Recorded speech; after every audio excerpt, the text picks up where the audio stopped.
Hai semua, apa kabar? Kembali lagi bersama aku, Mami Cinta.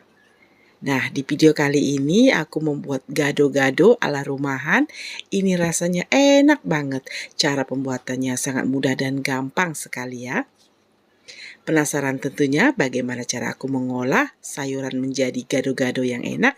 Yuk langsung saja kita ke proses cara pembuatan dan bahan-bahannya. Langkah pertama, siapkan air, kemudian tambahkan setengah sendok teh garam. Lalu kita akan mulai merebus. Nah, di sini aku merebus terlebih dahulu kacang panjang. Kacang panjangnya tadi telah aku potong-potong dan telah kucuci bersih ya. Ini tidak perlu memakan waktu yang lama ya teman-teman. Sebentar saja. Nah, ini sudah cukup ya. Kurang lebih 2 menit, dan kacang panjang ini akan kita angkat, tiriskan, kita masukkan ke dalam air dingin ya, agar warnanya ini tetap segar. Kemudian kita sisihkan sebentar. Langkah selanjutnya aku juga merebus kangkung ya. Nah, untuk merebus kangkung tidak perlu menggunakan waktu yang lama juga ya, hanya 2 menit. Kita bolak-balik, kemudian kita angkat dan kita tiriskan. Kemudian aku juga akan merebus ini toge ya, tidak perlu juga menggunakan waktu yang lama. Toge ini cukup 1 menit saja ya. Aduk-aduk sebentar, lalu kemudian langsung diangkat ya teman-teman, karena toge ini teksturnya lembut ya. Nah, ini sudah cukup, kita angkat dan akan kita tiriskan juga. Selanjutnya kita akan menggoreng kacang tanah. Untuk banyaknya kacang tanah kurang lebih 100 gram ya. Kita goreng hingga kacang tanah ini garing dan kuning keemasannya. Gunakan api kecil saja ya teman-teman, agar kacang tanah ini tidak gosong. Nah, kacang tanah ini sudah mateng. Kemudian kita angkat, lalu kita tiriskan ya.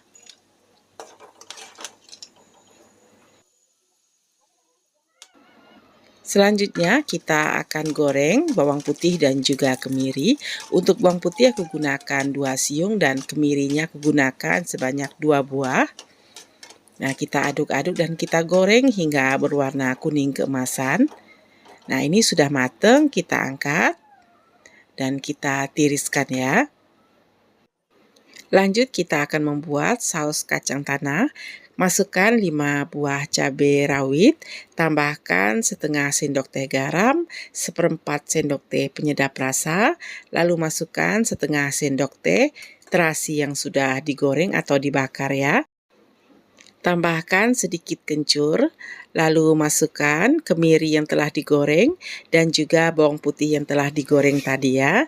Nah, untuk kemiri dan juga bawang putih kita masukkan sebagian saja ya teman-teman, karena di sini kita hanya membuat untuk 1 porsi dan ulekan yang kita gunakan juga kecil ya. Nah, kita masukkan kacang tanah. Nah, kacang tanahnya juga kita masukkan sebagian saja. Bila teman-teman memiliki ulekan atau cobek yang ukurannya lebih besar, semua bahan tadi boleh dimasukkan ya. Nah, kita ulek terus ya teman-teman hingga kacang tanahnya ini halus ya.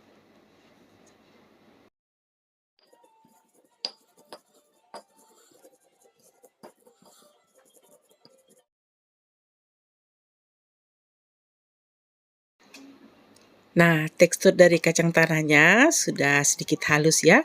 Kemudian tambahkan kurang lebih 2 sendok makan gula merah. Lalu kita ulek kembali hingga semua bahan ini tercampur rata.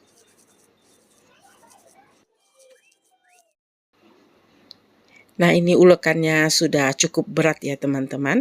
Bila sudah cukup berat seperti ini, langkah selanjutnya kita tambahkan dengan sedikit air ya. Kita ulek-ulek perlahan.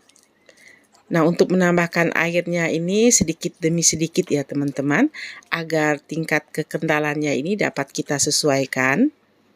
Bila dirasa masih kurang, boleh ditambah lagi dan kita ulek kembali. Kita akan ulek terus ya, hingga tingkat kekentalannya sesuai dengan yang kita inginkan ya teman-teman. Nah, tingkat kekentalannya ini sudah pas. Jangan lupa untuk dites rasa ya.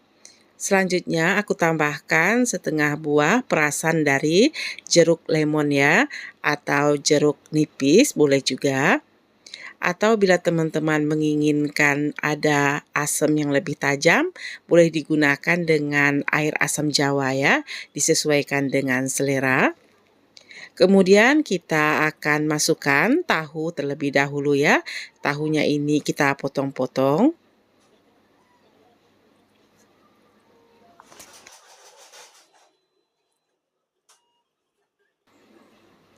Kemudian di sini aku juga menggunakan timun ya. Nah, timunnya ini kita potong atau iris tipis seperti ini. Untuk kulitnya tidak aku buang ya teman-teman. Boleh juga dibuang bila teman-teman tidak suka ya. Kemudian kita masukkan kangkung. Kemudian masukkan kacang panjang. Dan terakhir kita masukkan toge. Nah, ini semua sayurnya masih terlihat segar ya teman-teman. Lalu semua bahan ini kita aduk hingga tercampur rata. Nah, kita aduk perlahan ya. Aroma dari gado-gado ini sangat khas sekali ya teman-teman. Aroma dari kencur ditambah dengan terasi, ini membuat gado-gado ini beraroma yang sangat khas dan juga tajam ya. Nah, ini sudah selesai, kita pindahkan ke dalam wadah, siap untuk kita hidangkan. Nah, sekian dulu ya teman-teman video aku kali ini. Semoga resep kali ini menginspirasi dan bermanfaat. Sampai bertemu kembali dengan resep berikutnya, tetap bersama aku, Mami Cinta.